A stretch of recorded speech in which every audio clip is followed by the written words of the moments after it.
তো বন্ধুরা চলে এসেছে কিন্তু রান্নার কাছে। দেখুন আমি সব কিছু গুছিয়ে নিয়েছি। এখানে নিয়েছি পেঁয়াজ কলি, নিয়েছি ডিম 7টা দিয়েছিলাম সেদ্ধ, মেয়ে একটা নিয়ে গেছে। আর এই যে এই পাশে আছে আলু, এই যে কিউব করে কেটে নিয়েছি, 2টো মাঝারি সাইজের আলু।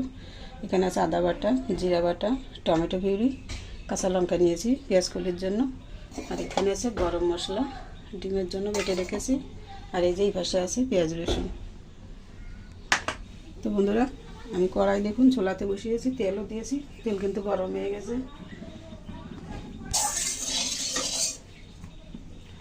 দেখে নিয়েছি হালকা একটু ডিমে দিয়েছি, হালকা একটু হলুদ, একটু লঙ্কার গুঁড়ি আর লবণ দিয়ে ম্যারিনেট করে রেখেছিলাম। এখন ভেজে নিচ্ছে এগুলো।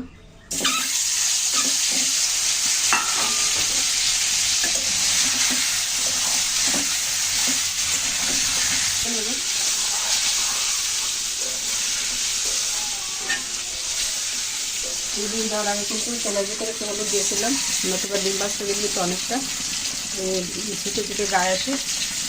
দেখুন এখন কিন্তু একটু লাগছে না।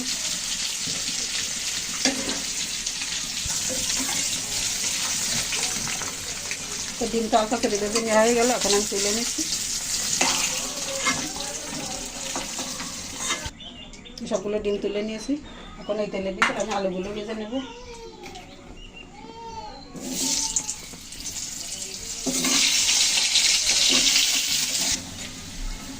হালকা একটু হলুদ দিয়ে দেখুন আলুগুলো কিন্তু খুব ভালো করে ভেজে নিয়েছি। এখন তুলে নেব।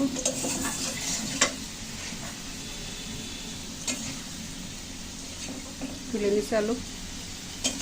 তেল দিয়েছি, তেল কিন্তু গরম হয়ে গেছে। আর এদিকে দেখুন আলু কিন্তু সব তুলে নিয়েছে আগে। তেল তো গরম হয়ে গেছে, এখন ফোড়নে দিয়ে দিচ্ছি শুকনো লঙ্কা, তেজপাতা,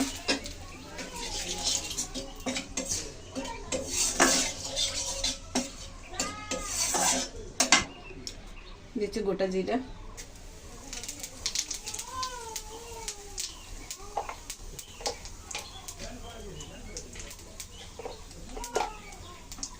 ফোড়ন ভালো করে ভেজে নিয়েছি। এখন দিয়ে দিলাম হালকা একটু হলুদ। এখন দিয়ে দিচ্ছি পেঁয়াজ রসুন, এটা দিলাম রসুন, এটা পেঁয়াজ,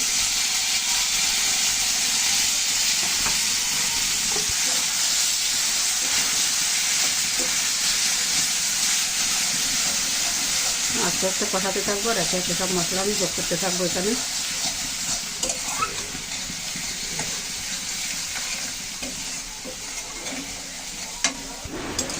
পেঁয়াজ রসুন হালকা বেজে নিয়েছি, সুন্দর একটা সুগন্ধ ছেড়েছে। এখন দিয়ে দিচ্ছি আমি আদা বাটা দিয়ে দিলাম 1 চামচ।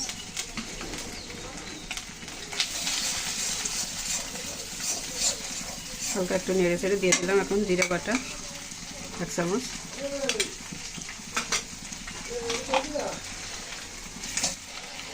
দিয়ে দিলাম টমেটো পিউরি 1 চামচ, 2 চামচ দিয়ে দিলাম।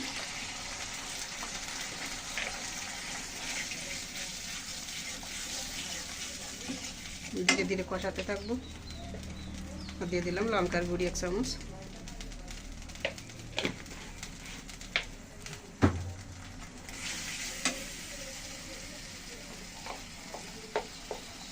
হলুদ দিলাম 1 চামচ।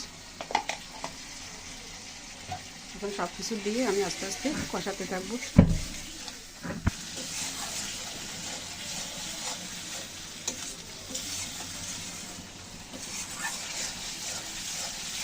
মশলা যত সুন্দর কষানো হবে তরকারিতে স্বাদও কিন্তু তত ভালো আসবে। মশলা কষানোর উপর কিন্তু তরকারির স্বাদ কিন্তু নির্ভর করে। আর লবণ তো আছে, লবণের কথা বলার অপেক্ষা রাখে না। যতই যা কিছু দেয় না কেন লবণে কিন্তু সমস্ত কিছু নির্ভর করে, স্বাদ আর স্বাদ সব। এবার হালকা একটু জল দিয়ে দিচ্ছি, জল দিয়ে একটু ধীরে ধীরে কষাবো।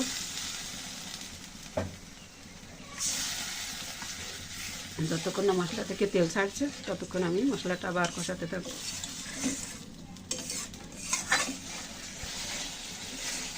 মশলা থেকে কিন্তু তেল ছেড়েছে দেখুন। আমি এখন এই ডিম আর আলুগুলো দিয়ে দেবো একসাথে, দিয়ে একটু কষিয়ে তারপর জল দিয়ে দেবো।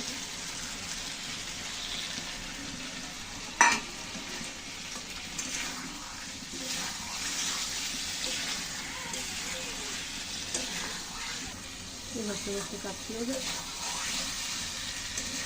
না।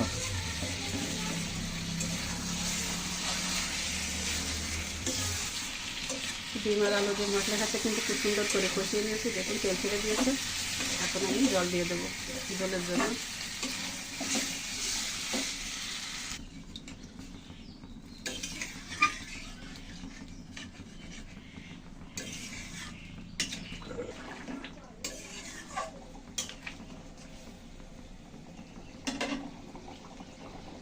এখন এই সময় দিয়ে দিছি আর একটু হালকা আদা বাটা, আর দিলাম আর একটু জিরা বাটা।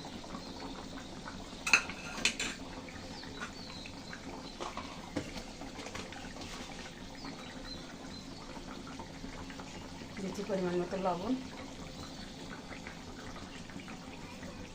দিয়ে নিচ্ছি।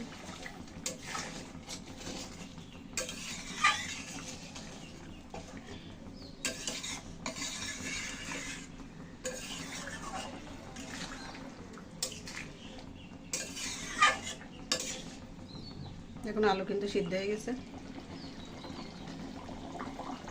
কত সুন্দর গলে গেছে দেখুন।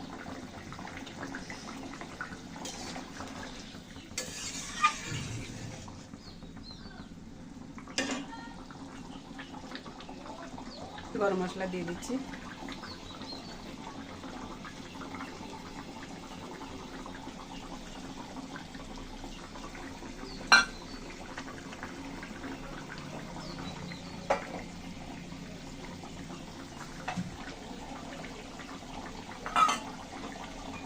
ভালো করে মিশিয়ে নিলাম।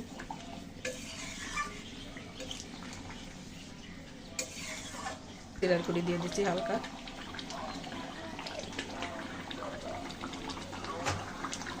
এখন ভালো করে মিশিয়ে নিয়ে আমি তরকারি নামিয়ে নেব।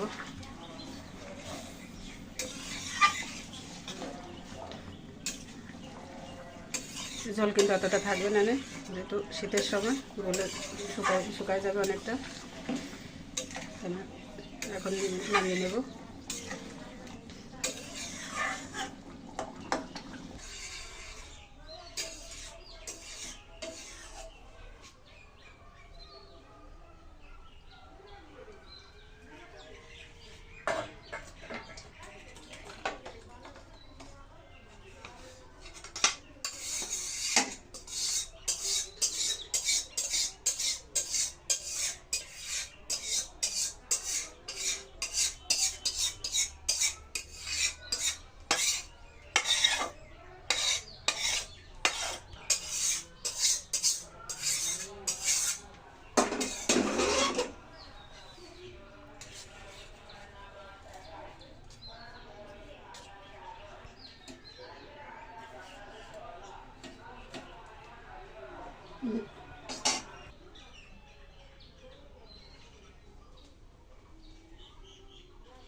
তো বন্ধুরা, এই যে নামিয়ে নিয়েছি ডিম আর আলুর তরকারি।